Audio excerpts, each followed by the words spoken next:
Good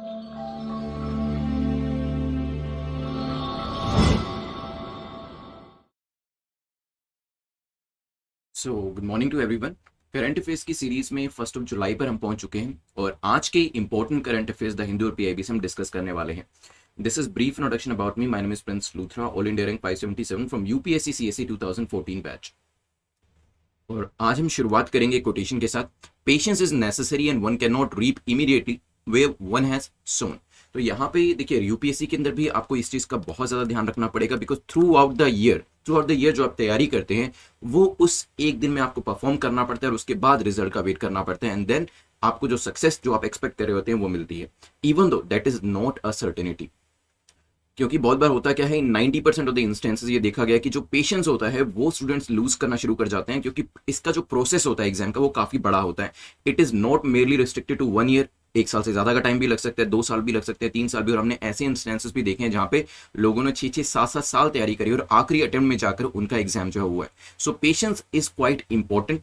तो patiently 100% दे के आप अपने एग्जाम की तैयारी करते रहिए, 1 ईयर में ये एग्जाम हो सकता है। चलिए चलते हैं यहाँ पर 10 एरियाज को डिस्कस कर लेते हैं जो आज हम डिस्कस करने वाले हैं। रेशियल जस्टिस को लेकर एक क्वेश्चन डिस्कस करेंगे, हिस्टोरिकल फिगर्स के ऊपर एक क्वेश्चन रहने वाला है, क्रिप्टो करेंसी के ऊपर एक एमसीक्यू रहेगा, पीएलआई के बारे में जानेंगे, attorney general, wild life sanctuary, reports and indices को डिस्कस करेंगे, देन आपका फुकुओका अवार्ड के बारे में जानेंगे, जो पार्लियामेंट के सेशंस होते हैं उसको डिस्कस करते हुए फाइनली mRNA वैक्सीन के बारे में जानेंगे। चलिए आपके पास 100 डेज जो 200 डेज के क्रैश कोर्सेज आप इसको चेकआउट कर सकते हैं exam.netmock.com के ऊपर।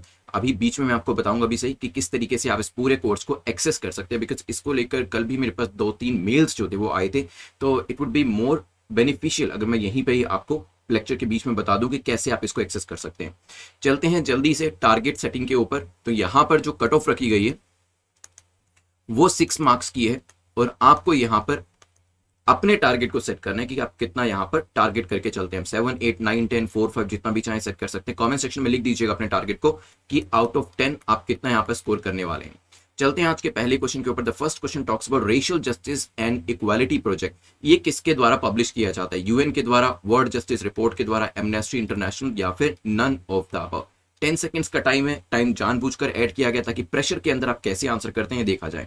UN report on racial justice and equality भी इसे कहा जाता है, जिससे कि आपको समझ में आ जाएगा कि आगे यूएन लगा है तो किसके द्वारा लाई जाती होगी? यूनाइटेड नेशन के द्वारा। UN report was triggered by death of Floyd, जो जब आई थिंक आज से 2 साल पहले की बात है, जब इसके ऊपर काफी ज्यादा जो विवाद है वो हुआ था। 1-2 साल पहले की बात है, जिसमें एक ब्लैक जो था उसकी डेथ हो गई थी और जो व्हाइट पुलिस ऑफिसर था उसको इसके लिए दोषी पाया गया था। अकॉर्डिंग टू द रिपोर्ट ये बताया गया कि dehumanisation of people of African descent जो है वो देखने को मिल रहा है। कल्चरल टॉलरेंस जो है वो भी कम हो गई है। रेशियल डिस्क्रिमिनेशन, वायलेंस जैसे इंस्टेंसेस जो है उसको लेकर भी इस रिपोर्ट के अंदर बताया जाता है। अकाउंटेबिलिटी जो होती है उसके बारे में भी इस रिपोर्ट के अंदर मेंशन किया गया है। UN High Commissioner for Human Right has set a 4-point agenda to bring about transformative changes. तो यहाँ पे रेशियल जस्टिस के लिए, इक्वालिटी के लिए 4-point एजेंडा जो है वो भी यूएन हाई कमिश्नर ने सेट किया है। खैर ये रिपोर्ट किसके द्वारा लाई जाती है? आंसर हो जाएगा ए, यूनाइटेड नेशन के द्वारा। ध्यान रखिएगा। और किस किस चीज के बारे में बात करी जाती है वो भी मैंने आपको यहाँ पर बता दिया। चलते हैं नेक्स्ट क्वेश्चन के ऊपर। क्वेश्चन नंबर 2 जो है पीसी मेहलानोबिस के बारे में है। पूछा गया पीसी मेहलानोबिस के बारे में बताइए कौन सी स्टेटमेंट आपकी ठीक है। उन्होंने 3rd 5-year प्लान जो था, तीसरी पंचवर्षीय योजना जो थी उसके अंदर कंट्रीब्यूशन देना शुरू दिया था। He came up with fractile graphic analysis method to conduct socio economic surveys of variate group. तो यहाँ पे वेरिएट ग्रुप्स जो थे उसके अंदर उन्होंने अपनी एक मेथोडोलॉजी जो थी जिसका नाम यहाँ पर दिया वो शुरू किया था। पीआईबी से क्वेश्चन बनाया गया है। 10 seconds you have in your hands, जल्दी से बताएं क्योंकि अभी रिसेंटली नेशनल स्टैट्स डे जो है उसको सेलिब्रेट किया गया है और नेशनल स्टैट्स डे के दिन पर हम पीसी मेहलानोबिस जो है उनके कंट्रीब्यूशन को याद करते हैं। He was instrumental in formulating India का जो सेकंड 5-year प्लान था, जो कि 1956 से 61 तक के चला था। ठीक है, और इस पूरे प्लान का ब्लूप्रिंट बनाने का काम उन्हीं को दिया गया था। और सेकंड प्लान किस चीज के लिए जाना जाता है? सेकंड प्लान जाना जाता है इंडस्ट्रियलाइजेशन के लिए, ये ध्यान रखिएगा। ठीक है, तो इंडस्ट्रियलाइजेशन को बढ़ावा देने के लिए उन्होंने स्टैटिस्टिकल टेक्नोलॉजी को जो यूज किया था, टेक्निक्स को जो यूज किया था वो भी इसमें मेंशन करी गई थी। उन्होंने इनोवेटिव टेक्निक्स जो थी, लार्ज स्केल सैंपल सर्विस को इस्तेमाल किया था। ये जो था आपको सेकंड 5-year प्लान के अंदर मिल जाएगा। ठीक है, उन्होंने इसके अलावा रैंडम सैंपलिंग जो होती है उसका भी इस्तेमाल किया था और एक नई टेक्निक जो थी स्टैटिस्टिकल मेथड जिसको कहा जाता है फ्रैक्टाइल ग्राफिक एनालिसिस, उसको भी यहां पर यूज किया था सोशियो इकोनॉमिक कंडीशन, अलग अलग ग्रुप्स की सोशियो इकोनॉमिक कंडीशंस को कंपेयर करने के लिए। तो सेकंड स्टेटमेंट आपकी ठीक है, लेकिन जो पहली स्टेटमेंट है वो इनकरेक्ट हो जाती है, क्योंकि लार्जली जो उनका कंट्रीब्यूशन था या फिर जिस प्लान के लिए पीसी मेलानोबिस जी को जाना जाता है वो है आपका सेकंड 5 ईयर प्लान। तो आंसर क्या हो जाएगा यहां पर, B will be the correct answer. PIB से क्वेश्चन बनाया गया था। तो पर्सनैलिटी रिलेटेड क्वेश्चन पूछे जा सकते हैं और स्टैटिस्टिकल डे अभी सेलिब्रेट किया गया है, उस वजह से क्वेश्चन ये पूछा जा सकता है। चलते हैं यहां से आगे बढ़ते हुए नेक्स्ट क्वेश्चन को देख लेते हैं, विच इज क्वेश्चन नंबर 3, जो कि पूछ रहा है consider the following statement on Binance. Binance को लेकर आपके सामने 3 स्टेटमेंट्स हैं, आपको बताना है कौन सी स्टेटमेंट यहां पर ठीक है। ये दुनिया की सबसे बड़ी क्रिप्टो करेंसी मानी जाती है। It's exchange lies in China, China में इसको एक्सचेंज किया जाता है, इसकी एक्सचेंज है। इट वॉज डेवलप्ड बाय चाओ जेंगपेंग, चाओ जेंगपेंग के द्वारा इसे बनाया गया है। एक्सचेंज चाइना में है। मैं टाइम पीरियड आपका स्टार्ट कर देता हूं, जल्दी से बताइएगा। इंडियन एक्सप्रेस से क्वेश्चन बनाया गया है और आपको इसका आंसर करना है बाइनेंस। बाइनेंस एक क्रिप्टो करेंसी है, बात तो ठीक है। Binance is a crypto currency exchange from केमन आइलैंड रादर। और ये जो क्रिप्टो करेंसी एक्सचेंज है ये है केमन आइलैंड के अंदर, प्लेटफॉर्म प्रोवाइड करती है सेवरल क्रिप्टो करेंसी को एक्सचेंज होने का। तो क्रिप्टो करेंसीज इस पर्टिकुलर एक्सचेंज के अंदर ट्रेड कर सकते हैं। 2017 में इसे फाउंड किया गया था और इसे largest crypto currency exchange world wide माना जाता है, ठीक है, ट्रेडिंग वॉल्यूम के हिसाब से। अगर हम रीसेंट अप्रैल 2021 का डेटा देखते हैं तो ये जो क्रिप्टो करेंसी एक्सचेंज है इसे चैंगपेंग जाओ के द्वारा फाउंड किया गया था। तीसरी स्टेटमेंट आपकी ठीक हो जाती है। क्या ये चाइना में लाई करती है, ये मैंने अभी आपको बताया, इट इज देयर इन केमन आइलैंड। तो सेकंड स्टेटमेंट वैसे ही इनकरेक्ट हो गई आपकी। It was initially based in China but due to increase regulation China से इसे निकाल दिया गया, हटा दिया गया और इसका हेडक्वार्टर जो था वो चाइना के बाहर एस्टैब्लिश किया गया। क्या ये लार्जेस्ट क्रिप्टो करेंसी है, तो पहली स्टेटमेंट भी इनकरेक्ट हो जाती है because it is the largest crypto currency exchange, ठीक है। तो पहली और दूसरी स्टेटमेंट इनकरेक्ट होगी। यहां पर कोई भी आपका ऑप्शन जो है वो इससे मैच नहीं करेगा बिकॉज ओनली थर्ड स्टेटमेंट आपकी करेक्ट है। और अगर आपने इस चीज को फिगर आउट कर लिया था कि यहां पर कोई भी ऑप्शन से मैच नहीं कर रहा है तो अपने आपको 2 मार्क्स दे दीजिएगा, that is 1 extra mark for your confidence, ध्यान रखिएगा, ठीक है। तो यहां पर बीच बीच में ऐसे क्वेश्चन मैं पूछूंगा जिसमें कोई भी, लेकिन वो क्वेश्चन ऐसे होंगे जो कि आंसर आप कर पाएंगे in most of the cases. तो वहां पर आपका कॉन्फिडेंस भी चेक होता है कि क्या इसके अंदर सारे ऑप्शंस में से कोई एक ऑप्शन है भी सही या नहीं, ठीक है। तो यहां पर अगर आपने सारे ऑप्शन को एलिमिनेट करके कहा कि नहीं आंसर तो सिर्फ हमारा कौन सा होना चाहिए, आंसर हमारा सिर्फ ओनली 3 होना चाहिए, तो वहां पर अपने आपको 2 मार्क्स दे दीजिएगा। खैर यहां पे ध्यान रखिएगा क्रिप्टो करेंसी एक्सचेंज है, लार्जेस्ट क्रिप्टो करेंसी एक्सचेंज है, केमन आइलैंड के अंदर से शिफ्ट किया गया था, पहले चाइना में एग्जिस्ट करती थी, ठीक है। आंसर क्या हो जाएगा यहां पर, ओनली 3। चलते हैं नेक्स्ट क्वेश्चन के ऊपर, which is question number 4। Question number 4, product link incentive scheme को लेकर, पीएलआई स्कीम को लेकर आजकल इस तरीके की स्कीम्स काफी ज्यादा लेकर आई जा रही है सरकार के द्वारा। PLI scheme seen in the news is applicable on which of the following items. तो ये जो प्रोडक्शन लिंक्ड इंसेंटिव स्कीम है, क्या ये स्टील के ऊपर अप्लाई होती है, फर्टिलाइजर के ऊपर, एसीसी बैटरीज के ऊपर? मिनट से ये क्वेश्चन बनाया गया है, सेकंड्स में आपके शुरू कर देता हूं टाइम पीरियड ताकि विद इन टाइम आप इसको आंसर कर पाए। न्यूली पास्ड फिस्कल स्टिमुलस जो है उसने भी प्रोडक्शन लिंक्ड इंसेंटिव स्कीम के लिए जो फंड्स है उसको एलोकेट किया है। यहां पर जान लेते हैं कि कौन कौन सी चीजें इसके अंदर इंक्लूड करी जाती हैं।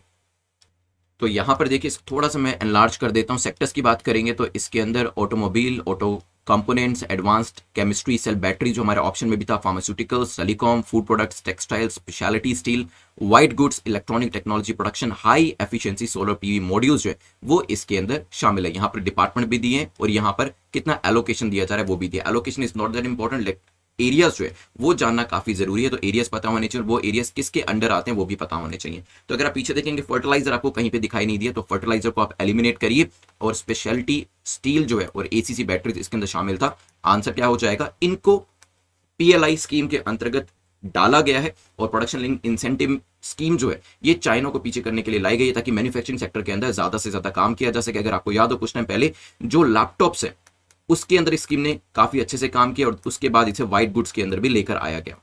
लैपटॉप्स, मोबाइल फोन्स में इसने कुछ इंप्रूवमेंट जो है वो दिखाई एंड दैट्स व्हाई हमने कहा कि और एरियाज में भी इसे यूज करना शुरू करते हैं। खैर यहां से आगे बढ़ते हुए चलते हैं नेक्स्ट क्वेश्चन के ऊपर। क्वेश्चन नंबर 5 जो है 3 स्टेटमेंट्स को लेकर पूछ रहा है कि बताएं यहां पर तीनों को कंसीडर करते हुए कौन सी स्टेटमेंट करेक्ट है।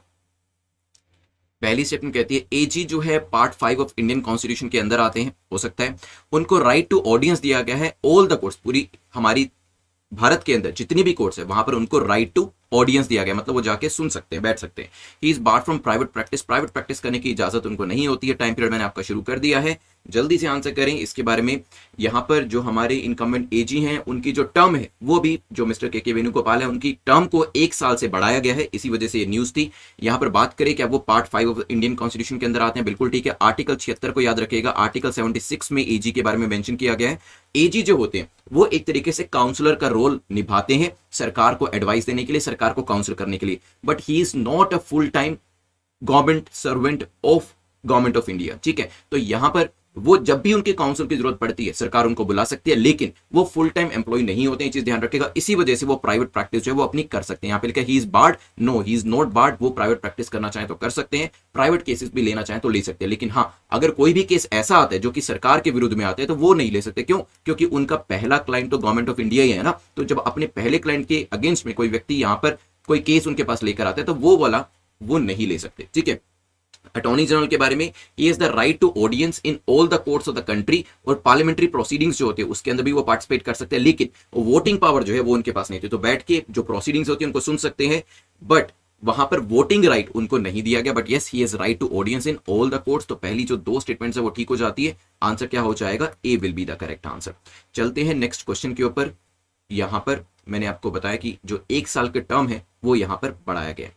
चलिए 100 डेज 200 डेज की जो सीरीज है क्रैश कोर्स जो 2021 के लिए लोग तैयारी कर रहे हैं तो उनके लिए बिल्कुल ठीक है, बिकॉज मिनिमम पॉसिबल टाइम में आप इन डेज को अटेम्प्ट कर सकते हैं। इसके अंदर जो लेक्चर्स हैं उनको प्रैक्टिस कर सकते हैं, देख सकते हैं। साथ ही साथ जो एमसीक्यूज के लेक्चर्स हैं और क्लास लेक्चर्स अलग अलग दिए हैं उनको भी यहाँ पर प्रैक्टिस करके डेली बेसिस पे एमसीक्यूज की प्रैक्टिस कर सकते हैं, ताकि प्रीलिम्स के अंदर आप अपनी सक्सेस को एंश्योर कर सके।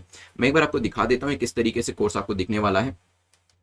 तो आप exam.netmock.com पर जाइएगा, यहां पर आपको अलग अलग कोर्सेज दिखेंगे। आप 200 डेज के कोर्स में जाएंगे तो आपको पता चल जाएगा कि इसके अंदर बेसिक इसकी गाइडलाइंस क्या है, इसकी आउटलाइन क्या है, और these are the various courses. देखिए जो भी कोर्सेज हैं इसके अंदर अलग अलग भी दिए गए हैं, ताकि कोई व्यक्ति अगर डे वाइज नहीं करना चाहते तो वो अलग से पहले आर्ट एंड कल्चर का कोर्स उठाए, उसको कंप्लीट करे, फिर स्पेक्ट्रम का कोर्स उठाए, उसे कंप्लीट करें, इंडियन पॉलिटी का कोर्स उठाए, उसे एनसीईआरटी जो हिस्ट्री का कोर्स है उसे उठा के कंप्लीट कर सकते हैं। तो इस तरीके से अलग अलग कोर्सेज जो है यहाँ पर दिए हुए हैं। साथ ही साथ अगर आप डे वाइज तैयारी करना चाहते हैं जिसमें आप 1 to 100 डेज में जाएंगे, पहले 100 दिन और फिर उसके बाद नेक्स्ट 100 डेज आपको मिलेंगे, तो इसमें आपको सबसे पहले तो सिलेबस दिख जाएगा, सिलेबस वीडियोस दिख जाएंगे, सैंपल वीडियोस दिख जाएंगे। फिर आप डे में जाइएगा, this is day 1, day 2, day 3, इस तरीके से आपको सारे डेज जो है वो यहाँ पर दिखना शुरू हो जाएंगे। मान लीजिए आप किसी पर्टिकुलर डे में जाते हैं तो वहां पर आपको वेरियस लेक्चर्स जो होते हैं वो दिख जाएंगे। फॉर एग्जाम्पल अगर हम यहाँ पर चलें, लेट्स से ऊपर जाइए, डे 4 में जाते हैं तो यहाँ पर आपको पॉलिटी के लेक्चर्स दिख जाएंगे, पॉलिटी के class lectures, MCQ lecture, history के लेक्चर दिख जाएंगे, ठीक है। और डेली बेसिस पे जो क्विजेस प्रैक्टिस करने के लिए हैं वो भी दिख जाएगा, आंसर राइटिंग प्रैक्टिस भी इसमें हो जाएगी। साथ ही साथ इसमें वीकली बेसिस पे आपको जो मॉक टेस्ट होते हैं वो भी यहाँ पर प्रिपेयर करने के लिए मिल जाएंगे। इसके अलावा जब आपके 100 डेज यहाँ पर कंप्लीट होते हैं उसके बाद 101 to 200 डेज को आप कंप्लीट कर सकते हैं। तो it is totally up to you कि आप किस तरीके से इसमें तैयारी करना चाहते हैं, कोर्स वाइज तैयारी करना चाहते हैं या फिर आप इसमें डे वाइज तैयारी करना चाहते हैं। यहाँ पर काफी सारे स्टूडेंट्स ने इसे सब्सक्राइब किया है तो आप देख सकते हैं, उनके व्यूज जो हैं, फीडबैक जो है वो भी पढ़ सकते हैं। साथ ही साथ जो स्ट्रक्चर है कि इसके अंदर आपको क्या क्या मिलने वाला है वो भी यहाँ पर आपको दिख जाएगा। चलिए चलते हैं हम वापस से अपने लेक्चर के ऊपर। तो यहाँ पे 200 डेज की सीरीज के बारे में बताया, इसी तरीके से आपकी मिशन यूपीएससी 2022 भी है जो लोग नेक्स्ट ईयर के लिए तैयारी करना चाह रहे हैं। सिर्फ डिफरेंस इतना है कि वो 200 दिन की सीरीज है और ये 500 डेज की सीरीज है। इसमें आपको मेंस का काफी ज्यादा मटेरियल जो है वो मिलता है। क्वेश्चन नंबर 6 को देखते हैं। क्वेश्चन नंबर 6 में हमारा क्वेश्चन जो है वो कुछ इस तरीके से, बरनादी वाइल्ड लाइफ सेंचुरी कहां पर लोकेट करती है? न्यूज में थी अभी रिसेंटली, उड़ीसा में है, तेलंगाना में है, कर्नाटका में, या फिर none of the above. Time period में यहाँ पे आपका शुरू कर देता हूं, सोच समझ के आंसर करिएगा। द हिंदू से क्वेश्चन बनाया गया है। अब एक टाइगर को सपोर्ट किया गया था, मल्टीपल टाइगर्स को सपोर्ट किया गया था बरनादी वाइल्ड लाइफ सेंचुरी के अंदर, और ये लोकेट करती है कहां पर? सोचिए। यस, जो आपकी सेंचुरी है it is located in Assam. अभी मैप के ऊपर भी दिखाऊंगा। The wildlife sanctuary is home to pygmy hog and hispid hare. तो जो एंडेंजर्ड कैटेगरी के पिग्मी हॉक, हिस्पिड हेयर है, उसके लिए भी ये पर्टिकुलर सेंचुरी जानी जाती है। Sanctuary is bordered by Barnadi river and Nalapara river to the west and east respectively. तो वेस्ट में बरनादी रिवर है, ईस्ट में नालापारी रिवर है। मेन फॉरेस्ट टाइप यहां पर आपको जो मिलेगी वो ट्रॉपिकल मॉइस्ट डेसिजुअस। किस तरीके के फ्लोरा फोना मिलेगा? ट्रॉपिकल मॉइस्ट डेसिजुअस टाइप का फ्लोरा आपको यहां पे मिल जाएगा। और यहाँ पर मिक्स्ड स्क्रब्स जो है, ग्रासलैंड जो है, वो भी यहाँ पर आपको कुछ कुछ जगह पर मिल जाएंगे। तो आंसर क्या है? नन ऑफ द अबव, क्योंकि इसमें से कोई भी करेक्ट नहीं है। यहाँ पर जो आपके 7 नेशनल पार्क्स हैं उनके नाम भी ध्यान रखिएगा, क्योंकि काफी ज्यादा न्यूज में है, मैं आपको बार बार रिवाइज करा चुका हूँ। और आप मुझे बताइएगा 6th और 7th नेशनल पार्क जो असम में नए आए हैं उनका नाम मुझे कमेंट सेक्शन में जरूर बताइएगा। नेक्स्ट क्वेश्चन पे चलते हैं, which is question number 7। Which of the following publishes cyber capabilities and national power report. तो ये जो पर्टिकुलर रिपोर्ट है किसके द्वारा पब्लिश करी जाती है? टाइम पीरियड में यहाँ पर शुरू कर देता हूँ, जल्दी से आंसर करिएगा, 10 सेकंड्स आपके पास हैं। द हिंदू से क्वेश्चन बनाया गया है, यहाँ पर FATF के द्वारा, IISS के द्वारा, UNSC के द्वारा, या फिर तीनों ने मिलकर इसे बनाया है। India made only modest progress in developing cyber security doctrine. कुछ दिन पहले भी मैंने आपको बताया था ये कि साइबर सिक्योरिटी को लेकर इंडिया जो है उसने कुछ ज्यादा तरक्की नहीं करी है, लेकिन ये एक ऐसा एरिया है जो कि इमर्जिंग एरिया और इसमें काम करना पड़ेगा, इसको इग्नोर नहीं किया जा सकता। ये जो रिपोर्ट लाई गई है किसके द्वारा लाई गई है? IISS के द्वारा, ध्यान रखिएगा। Report was recently release by International Institute of Strategic Studies. B हमारा यहाँ पर करेक्ट आंसर हो जाएगा। रिपोर्ट एनालाइज करती है साइबर इकोसिस्टम हर कंट्री के अंदर किस तरीके से security, economic, competition, military affairs जो है वो किस तरीके से इंटरसेक्ट करते हैं।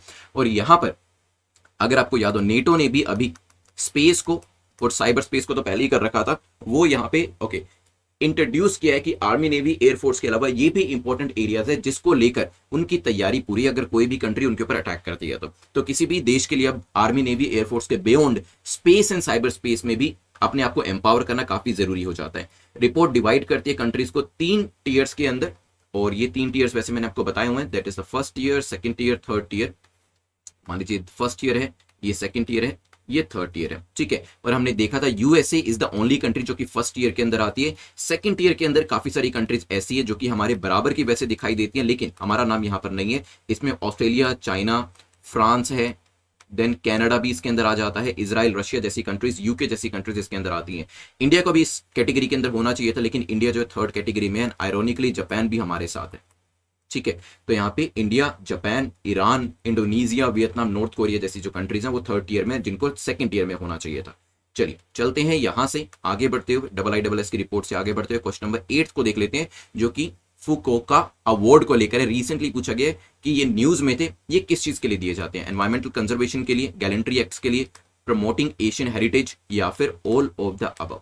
टाइम पीरियड में यहाँ पे शुरू कर देता हूं, आप आंसर करने की कोशिश करिएगा। इंडियन एक्सप्रेस से क्वेश्चन बनाया गया है, यहाँ पर किस चीज के लिए इसको दिया जाता है? अभी एक नोटेड जर्नलिस्ट है पी साइनाथ जी, उनको सिलेक्ट किया गया है इसके रिसेप्शन के लिए, ठीक है। तो यहाँ पे रिसिपिएंट कौन है? फुकुओका प्राइज 2021 के पी साइनाथ, नोटेड जर्नलिस्ट है। तो आंसर क्या हो जाएगा यहाँ पर? किस चीज के लिए दिया जाता है? Promoting Asian heritage. किस तरीके से बताऊंगा। फुकुओका प्राइज जो है एनुअली दिया जाता है डिस्टिंग्विश पीपल को जो कि अवेयरनेस को बढ़ाते हैं एशियन कल्चर को लेकर, ठीक है। एक ब्रॉड फ्रेमवर्क को क्रिएट करते हैं, म्यूचुअल लर्निंग्स को एक्सचेंज करते हैं अमंग द एशियन पीपल।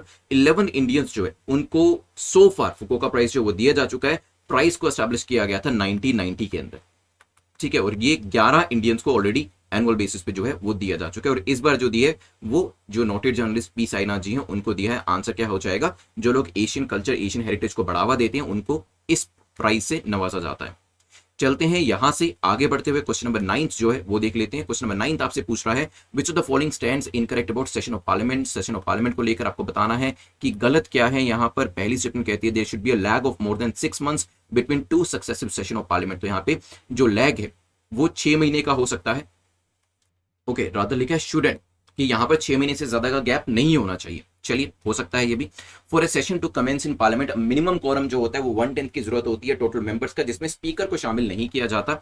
ये आपकी सेकंड स्टेटमेंट है, आप आंसर करें। 10 सेकंड्स का टाइम आपके पास है। मॉनसून सेशन ऑफ पार्लियामेंट जो है कहा जा रहा है कि जुलाई 19 से शुरू होगा, तो शुरू होने वाला है। और यहां पर जो बेसिक आपका पॉलिटी, इंडियन पॉलिटी है, उसको लेकर क्वेश्चन जो है बनाया गया है। यहाँ पर पहली जो स्टेटमेंट है there should not be a lag of more than 6 months, ये बात बिल्कुल ठीक हो जाती है। पार्लियामेंट के 3 सेशंस होते हैं और 3 सेशन में जो आपका अंतराल होता है वो 6 महीने से ज्यादा का नहीं होना चाहिए। तो पहली जो स्टेटमेंट है वो आपकी ठीक हो जाती है। सेकंड स्टेटमेंट जो है यहाँ पर कोरम की बात करी गई है, तो कोरम की बात करें तो yes, for a session to commence in the Parliament minimum quorum जो होता है वो 110 चाहिए होता है, लेकिन इसमें स्पीकर को भी इंक्लूड किया जाता है। तो सेकंड स्टेटमेंट इनकरेक्ट हो जाती है। आंसर क्या होगा? ए। नहीं, आपसे क्या पूछा था यहाँ पे कि कौन सा इनकरेक्ट है, तो आंसर होगा आपका बी। ध्यान रखिएगा, अगर आपने ए आंसर के ये समझ के कि ये करेक्ट पूछा गया था तो -2 अपने आप को दे दीजिएगा। चलते हैं यहाँ पे जो मॉनसून सेशन उसके बारे में डेफिनेटली पढ़ेंगे। नेक्स्ट क्वेश्चन को देखते हैं। क्वेश्चन नंबर 10 कहता है mRNA को लेकर, mRNA वैक्सीन को लेकर बताएं कौन सी स्टेटमेंट आपकी करेक्ट है। ठीक है, चलिए देख लेते हैं। यहाँ पर पहली स्टेटमेंट कहती है it injects the mRNA material on the of the virus which the cells read and develop into protein. हो सकता है कि इसमें mRNA मटेरियल जो होता है वायरस का, उसे इंजेक्ट किया जाता है, सेल्स उसे रीड करते हैं और प्रोटीन्स के अंदर डेवलप हो जाते हैं। These proteins are then bound by B cells which when activated by T cells create antibodies to destroy it. तो यहाँ पे जो प्रोटीन्स होते हैं जो बाउंड किए जाते हैं बी सेल्स के द्वारा और टी सेल्स के द्वारा एक्टिवेट किए जाते हैं और इवेंचुअली एंटीबॉडीज बनाते हैं टू डिस्ट्रॉय। तो यहाँ पर क्या आंसर होगा, सोच समझ के आंसर करेगा। mRNA को लेकर इंडियन एक्सप्रेस से क्वेश्चन बनाया गया है। मोडेना जो है वो mRNA वैक्सीन जो है वो डेवलप कर रही थी और यहाँ पर मोडेना जो है इंडिया के अंदर चौथी कोविड वैक्सीन होने वाली है, इसके बारे में आर्टिकल दिया गया था। मोडेना की जो वैक्सीन है कैसे काम करती है वैसे मैं आपको एक्सप्लेन करके बता चुका हूं, लेकिन फिर भी बता देता हूं।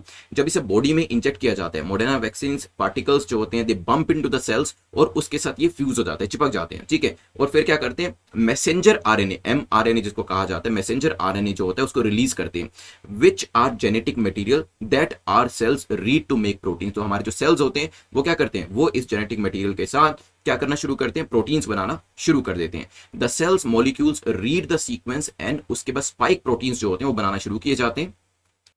इसके बाद जो हमारे बी सेल्स जो होते हैं, इम्यून सेल्स जिनको कहा जाता है, वो इन स्पाइक्स के साथ कोलाइड करते हैं। ठीक है, और क्या होता है, सम ऑफ द बी सेल्स होते हैं वो इनके साथ इस स्पाइक प्रोटीन के साथ लॉक इन हो जाते हैं। अब क्या होता है, all they need now is activation bye helper T cells. T cells जो होते हैं फिर उनको एक्टिवेट करते हैं, जिसके बाद एंटीबॉडीज जनरेट होने लग जाती है और यहाँ पर जो स्पाइक प्रोटीन होता है उसको टारगेट करना शुरू कर दिया जाता है। ठीक है, तो ध्यान रखिएगा, इस तरीके से पूरी ये जो आपकी पूरा जो प्रोसेस है वो कंप्लीट किया जाता है।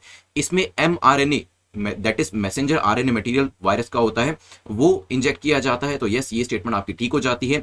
दीज प्रोटीन्स जो हैं that bound by B cells, बिल्कुल ठीक है, बी सेल से बाउंड किया जाता है, टी सेल्स उनको एक्टिवेट करते हैं, एंटीबॉडीज बनती है और फिर स्पाइक प्रोटीन को डिस्ट्रॉय किया जाता है। दोनों स्टेटमेंट्स ठीक होने की वजह से आंसर क्या हो जाएगा, सी हो जाएगा। मोडेना जो है इंडिया की चौथी कोविड वैक्सीन बनने वाली है। पहली 3 वैक्सीन का नाम मुझे कमेंट सेक्शन में बताएगा, that's why it was in news. Moderna की जो mRNA वैक्सीन है। चलिए, तो 10 क्वेश्चन हमारे यहाँ पे कंप्लीट होते हैं और जल्दी से हम 2 मिनट के अंदर पूरे लेक्चर को एक्टिवली रिवाइज करेंगे और उसके बाद मैं आपको विनर ऑफ द डे और क्वेश्चन ऑफ द डे जो है वो भी यहाँ पर बताने वाला हूँ।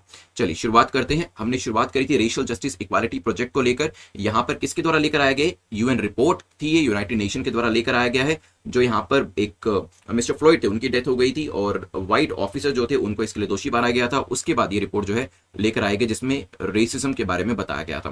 फिर हमने पीसी मैलोनोबिस के कंट्रीब्यूशन के बारे में बात करी। सेकंड 5 प्लान में उनका कंट्रीब्यूशन था। फैक्टर ग्राफिक एनालिसिस मेथड जो था वो उनके द्वारा लेकर आया गया था। पीआईबी से क्वेश्चन बनाया गया था और अभी रिसेंटली स्टैटिस्टिकल डे हमने ऑब्जर्व किया, दैट्स व्हाई उनका जिक्र किया गया था। बाइनेंस क्या है, बाइनेंस बेसिकली आपकी लार्जेस्ट क्रिप्टो करेंसी एक्सचेंज है जो कि केमन आइलैंड के अंदर है। पहले चाइना में एग्जिस्ट करती थी लेकिन इसे फिर एग्जिट कराया गया। चाओ जेंगपेंग जो है इसके उनके द्वारा इसे डेवलप किया गया है। ये भी चीज ध्यान रखिएगा, इसके अंदर काफी सारी जो क्रिप्टो करेंसीज होती हैं उनका एक्सचेंज जो है वो होता है और वॉल्यूम के हिसाब से सबसे बड़ी है। प्रोडक्शन लिंक इंसेंटिव स्कीम के बारे में डिस्कशन हुआ था। स्पेशलाइज्ड स्टील, एसीसी बैटरीज इसके अंदर आती हैं, व्हाइट गुड्स आती हैं, फर्टिलाइजर का दूर दूर तक कहीं नाम नहीं था। ये सब एरियाज को मैंने आपको बताया था, कौन से डिपार्टमेंट्स के अंदर आती हैं वो भी यहाँ पर हमने जिक्र किया था। नेक्स्ट क्वेश्चन में मिस्टर के वेणुगोपाल जो है 1 साल का एक्सटेंशन उनको मिला है। पार्ट 5 आर्टिकल 76 के अंदर अटॉर्नी जनरल आते हैं। प्राइवेट प्रैक्टिस अपनी कर सकते हैं लेकिन गवर्नमेंट ऑफ इंडिया के अगेंस्ट में केसेस नहीं ले सकते। राइट टू ऑडियंस होता है, बिल्कुल होता है, और साथ ही साथ ये पार्लियामेंट के जो सेशंस होते हैं वहां पे भी पार्टिसिपेट कर सकते हैं लेकिन वहां पर वोट नहीं कर सकते, ये ध्यान रखिएगा। फिर 100 डेज 200 डेज की सीरीज मिशन यूपीएससी 2022 के बारे में मैंने आपको बताया था। exam.network.com पर जाकर इसे चेकआउट कर लीजिएगा। बनादी वाइल्ड सेंचुरी के बारे में बताया था, असम के अंदर लोकेट करता है। रिवर्स के बारे में बताया था, जो असम के अंदर वेरियस नेशनल पार्क है वो भी मैंने आपसे पूछे थे, नाम बताइएगा।